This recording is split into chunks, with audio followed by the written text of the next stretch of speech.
भारत की खोज नामक पुस्तक का अध्याय नंबर 6 अंतिम दौर का प्रथम भाग अध्ययन करने जा रहे हैं।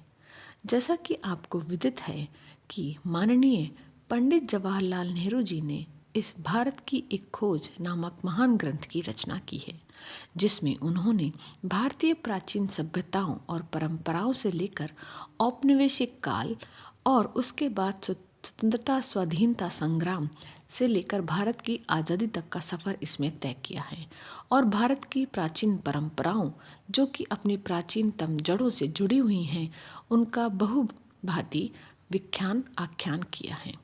तो इसी पंक्ति में हम आज अंतिम दौर प्रथम भाग के अध्ययन करने जा रहे हैं। अंतिम भाग एक जो है वो भारत में एक अन्य देश यानी कि औपनिवेशिक देश जो ब्रिटिश साम्राज्य था उसकी स्थापना से संबंध रखता है। अंग्रेजी राज्य भारत में स्थापना एकदम नई घटना थी, जिसकी तुलना हम किसी भी प्रकार के आर्थिक या राजनीतिक परिवर्तन से नहीं कर सकते। भारत में प्राचीन काल से ही सर्वथा विदेशी आक्रमणों का समय समय पर आक्रमण होता आ रहा है, जैसे आर्यों का, तुर्कों का, अफगानियों का, मंगोलों का आदि विभिन्न आक्रमणकारी समय समय पर भारत में आते रहे। और इसी पंक्ति में ब्रिटिश आक्रमण भी एक है, जो भारत में एक व्यापारी के बहाने आए थे और यहीं बस कर रह गए, किंतु इन्होंने भारत के जनजीवन को बुरी तरह शत विशत कर दिया। हालांकि पहले भी आक्रमणकारी रहे, परंतु उन्होंने कभी भारत की सीमाओं को शत विशत न किया और न ही इसकी परंपराओं को छेड़ा।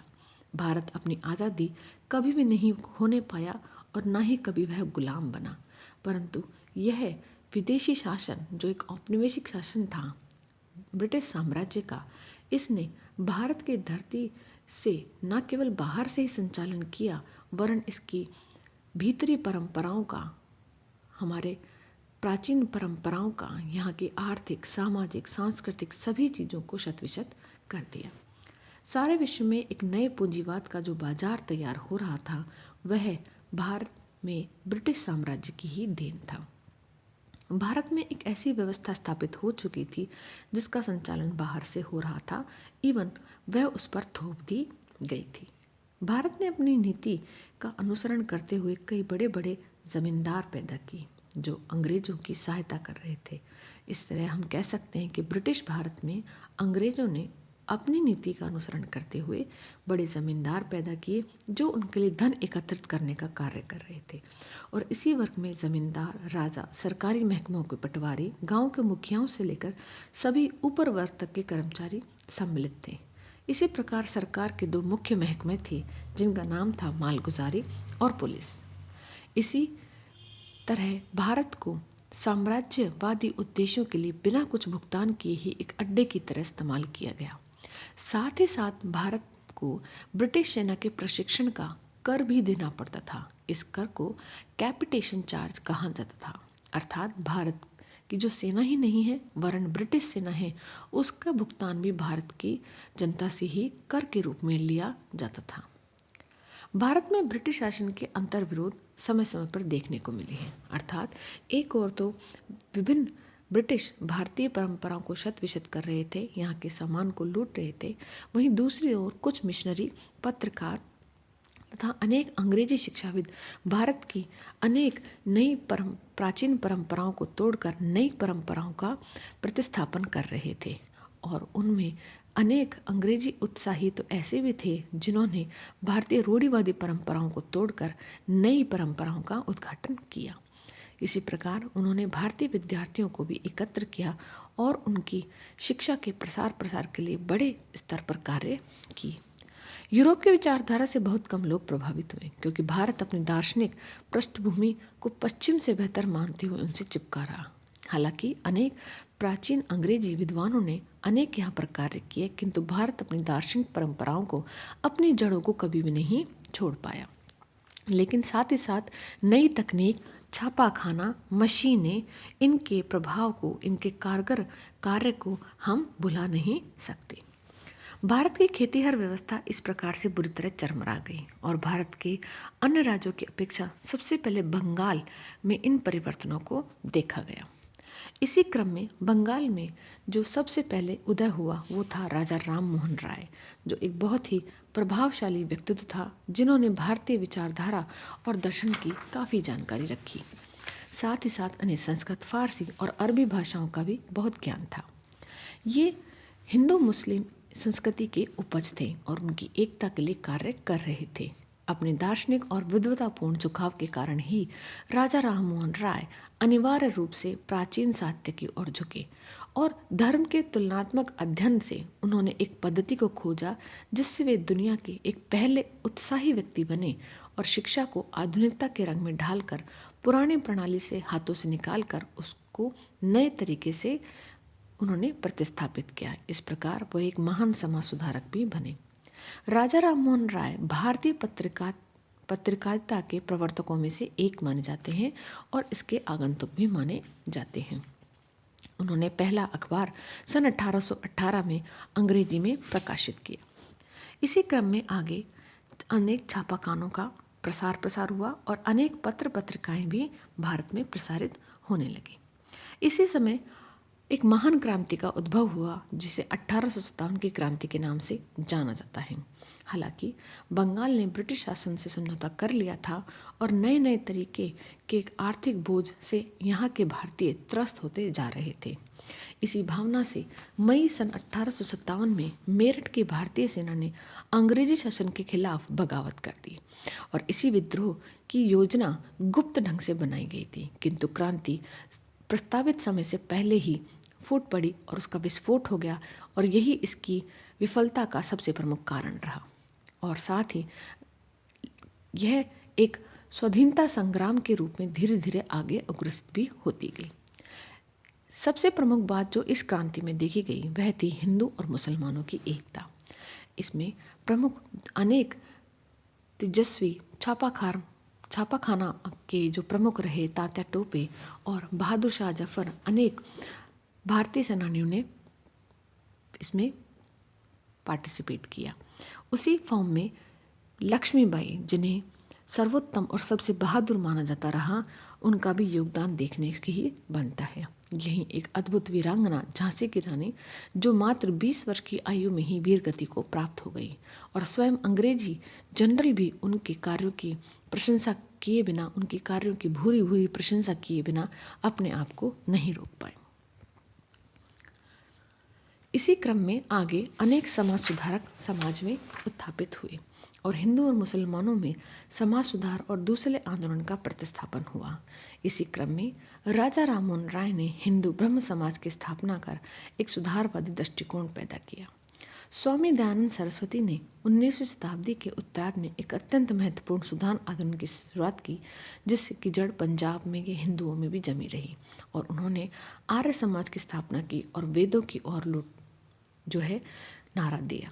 बंगाल में स्वामी दयानंद के समय में ही श्री रामकृष्ण परमहंस जी सामने आए, जिनका पढ़े लिखे लोगों पर बहुत प्रभाव पड़ा।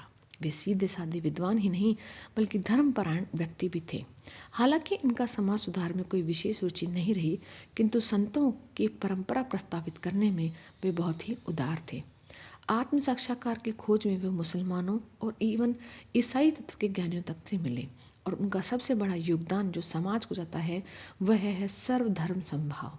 और उन्होंने सांप्रदायिकता के वे प्रबल विरोधी रहे और सभी धर्मों की एकता को उन्होंने स्वीकार किया। इसी समय विवेकानंद ने अपने गुरु भाइयों के साथ रामकृष्ण परमहंस मिशन की स्थापना की। हालांकि विवेकानंद रामकृष्ण परमहंस के ही शिष्य माने जाते हैं, जिन्होंने रामकृष्ण परमहंस मिशन की स्थापना की और जिसमें सांप्रदायिकता का लेश मात्र भी ज्ञान नहीं था। उन्हें भारत की विरासत पर गर्व था और जीवन की समस्याओं के प्रति उनका दृष्टिकोण एकदम आधुनिक था। 1893 में इन्होंने शिकागो में अंतर्राष्ट्रीय धर्म सम्मेलन में भाग लिया और वहां पर उन्होंने वेदांत के अद्वैत दर्शन के एकेश्वरवाद का उपदेश भी दिया। विवेकानंद ने एक विचार को प्रबलता से प्रतिपादित किया और अपने समस्त भाषणों में उन्होंने एक ही तथ्य को बार बार प्रस्तावित किया, अभय बनो, निडर रहो।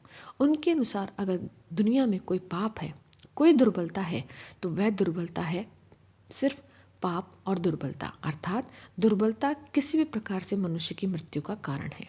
यही उपनिषदों की महान शिक्षा है कि हमें हमारे अंदर के डर को, दुर्बलता को दूर करना चाहिए और निर्भय बनना चाहिए। यदि हम निर्भय बनेंगे तो हम किसी भी मुश्किल के सामने डट कर सामना करेंगे और उस पर विजय प्राप्त कर लेंगे। कोई भी चीज़ जो हमें शारीरिक, बौद्धिक या आध्यात्मिक दृष्टि से कमज़ोर करती है, उसे जहर की तरह छोड़ देना चाहिए। उसका कोई भी जीवन नहीं है। वह सत्य कभी भी नहीं हो सकता।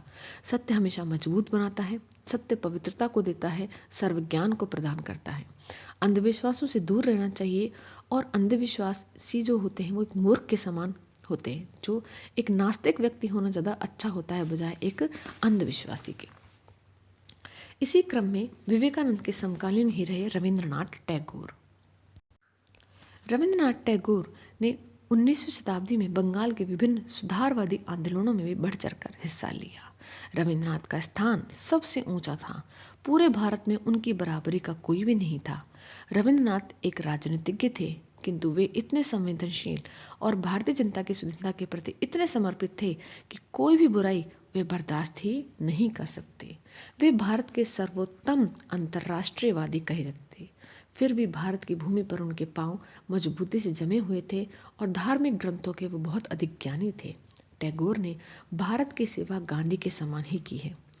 भारत के दो विशिष्ट और प्रतिभाशाली व्यक्ति रहे हैं टैगोर एवं गांधी। आध्यात्मिक और राष्ट्रीय विरासत में हिंदू मध्यम वर्ग की आस्था को बढ़ाने में टैगोर के साथ साथ श्रीमती एनी बेसेंट का भी बहुत प्रमुख योगदान रहा है, जिन्होंने आध्यात्मिक और धार्मिक तत्व के साथ ही उनके पीछे एक मजबूत राजनीतिक पृष्ठभूमि भी रही है। तो इसी समय के जो समस्त महापुरुष रहे हैं उनमें राजा राम मोहन राय, दयानंद सरस्वती, विवेकानंद जैसे लोगों ने अनेक महत्वपूर्ण आंदोलन चलाए। और इसी आंदोलनों की वजह से उच्च वर्ग के मुसलमानों को भी ये एहसास होने लगा कि अधूरे धार्मिक रीति रिवाजों से मिलाप करने से उचित होगा कि वो खुद अपनी एक नई कौम को, एक नई नींव को प्रस्तावित करें।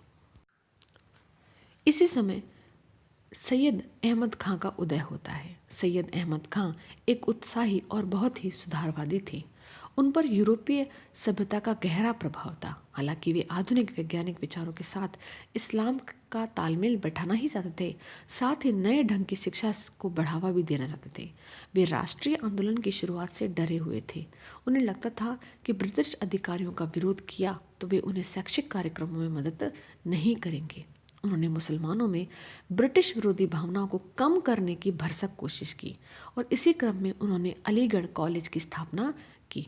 उनका प्रमुख उद्देश्य था भारत के मुसलमानों को ब्रिटिश ताज के योग्य और उपयोगी प्रजा बनाना, ताकि अंग्रेजों की सहायता से विज्ञानवान बन सके और उनमें सभ्यता का विस्तार हो सके और वो भी उच्च वर्ग और उच्च नौकरियों के लायक बन सके और उनका भी विकास हो सके।